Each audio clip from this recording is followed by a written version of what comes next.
It can be hard enough to get the nutrients and calories you need as a healthy person.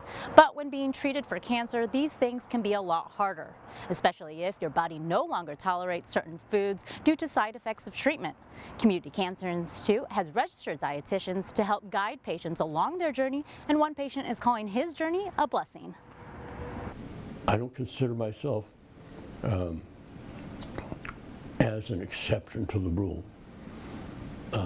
During the last 2 years, I have lost too many fine people to cancer.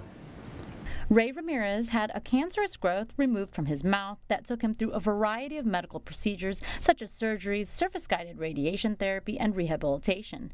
Ray started to lose a lot of weight and was referred to registered dietitian supervisor Lauren Nowak. So my job here is to make sure that patients are getting adequate nutrition throughout their treatment process. Making sure that their weight is stable, making sure they're getting enough to eat, good sources of food, and that they're not having too much weight loss throughout this process. If they lose too much weight, they are likely to have their treatment held, their treatment stopped, their treatment outcomes may not be as good.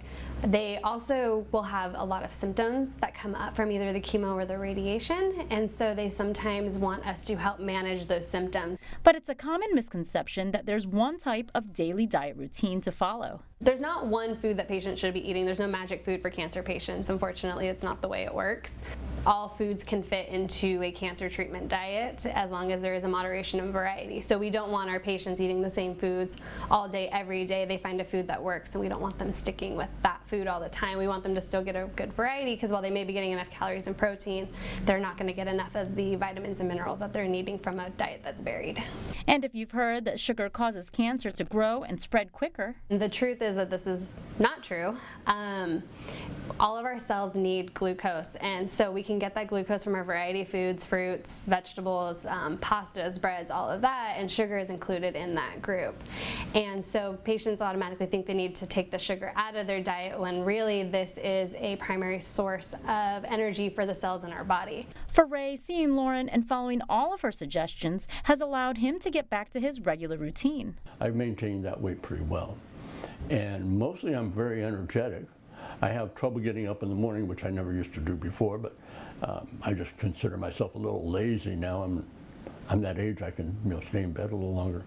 And even though he may stay in bed a little longer these days, he says he now holds his family a little closer. And just the love of my life.